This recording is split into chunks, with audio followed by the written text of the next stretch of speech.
Okay. So, ready ka na, ma'am? So, tanggal mo yung hazard muna. Baba ang handbrake. Okay na, nakababa ng handbrake. So, ready na sa drive. So, okay. So, ang exercise natin ngayon ay U-turn, 2-point turn, then yung reversing pag gilid na. Okay. So, sige. So, ganitong procedure nyon. Pag mag-U-turn ka, una dyan, signal ka muna. Kaliwa. Signal na kaliwa. Then, check mo kung may sakyan. Okay, continuous lang yung takbo, ha. Okay. Wala bang sakyan sa likod? Then, U-turn ka na. Go. Ang pasok mo ngayon sa inner lane.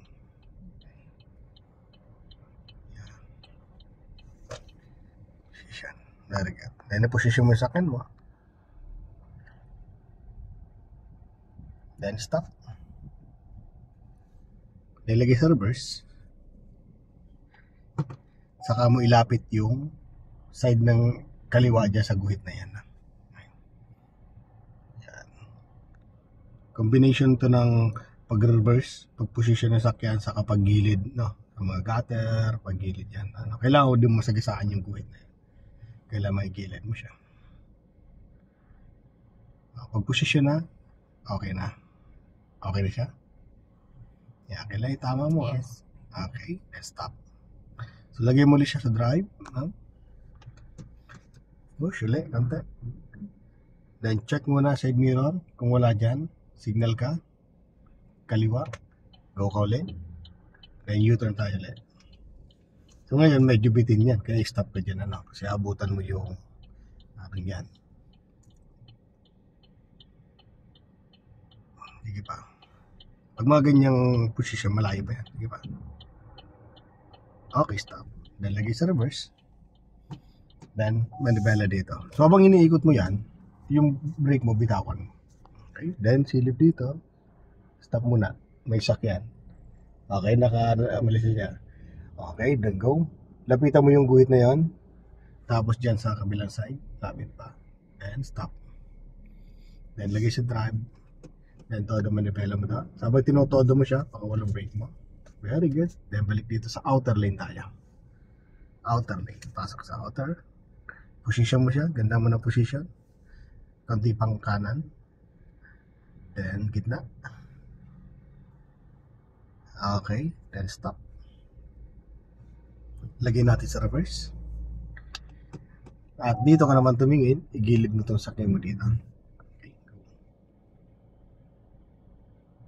Ayan. Sige lang. Ganda mo yung paggilid, ha. Kailangan di masagasaan yung guhit na yan. At kailangan nakadikit ka sa guhit na yan. Para pag yung nasa highway ka, gusto mong gumilid, marunong ka. Sige pa. Yes. Yan, very good. Okay, isa pa.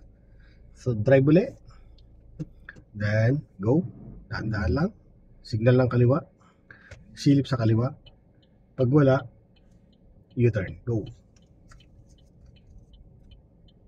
Yan. Pasok mo dyan sa inner lane. Tingin muna doon, lagi. Okay. Mamaya pa. Go. Position mo siya sa inner lane.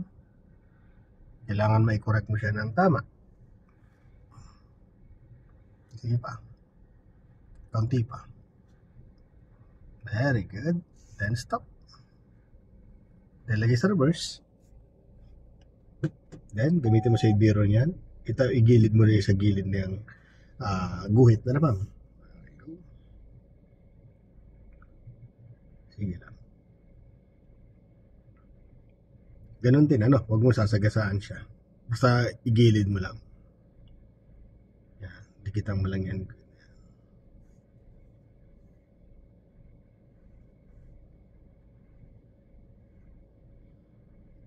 Yan, sige, diretso lang. No.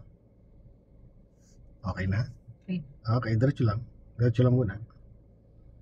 Sige, diretso lang. Ngayon, dito ka naman gumilid sa kanan. Silip ka naman sa kanan side mirror. Igilid mo naman siya dito. Sige, atras. Go. Slant muna. Yan, gitna manibela muna. Gitna. Then, hintayin mo lumapit yung gulong mo dyan. Then, kabig ng kaliwa. Then, gitna. Okay, sige. Yan. Very good. Diretso lang. Ngayon, lipat naman tayo. Sa kabila naman. Go. Diretso lang.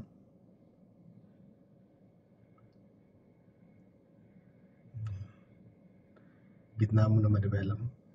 Then, kabig ka na. Para hindi ka nadikit. Masyado, ano? Okay. Tama ang position. Kailangan tama-tama mo yan, ano? Ayan. Okay, diretso lang. Then, atras tayo. Diretso lang atras. Ngayon, iposisyon mo naman sa sakyan mo sa gitna naman. Kailangan balansin naman. Balansin natin. Gitna naman yung sakyan. O, kabig ka na dyan. Struggle. Yan. Kung malaki dyan sa kabilang side, pumunta ka dyan. Basta balansin mo yung kung anong distance ng dalawa. Kung malaki dyan, dyan ka pumunta. Kung maliit dito, yan. Yan. Kailangan pantay. Very good. So, same ang distance. Very good. Ayan, same. Na. Yan. Okay. So, bunat pa tayo. Stop. Then drive. Then go. Focus ako naman. Punta sa outer lane. Yan. Position sa outer muna. Go. Then sa inner lane. Pero silip ka side mirror na ba? May sakin dyan. Lagi tayong naka-prepare lagi. Ano? Okay. Position. Titingin ka lagi side mirror. Even na papunta ka sa outer or inner. Bago ka pumunta doon, kailangan check mo muna kung may sakyan. Okay. Punta sa outer lane. Check. Then position. Okay. Punta tayo sa inner lane. Signal. Check. Mag-signal pa po. Kailangan. Lagi. Kahit mag-ano lang ng lane. Yes po. Kasi yun na, pagkikipag-communicate mo sa mga sakyan, nasa likuran mo at nasa unahan, ano? Para alam nila kung saan ka pupunta. So, bago ka mag-change ng lane, bago ka mag-U-turn, bago ka punta sa left and right, kailangan nakasignal ka, no? Para iwas disgrasya ka sa kalsada, no? Gamitin mo yan, ginagamit talaga yan. Okay? So, diretso lang tayo ulit.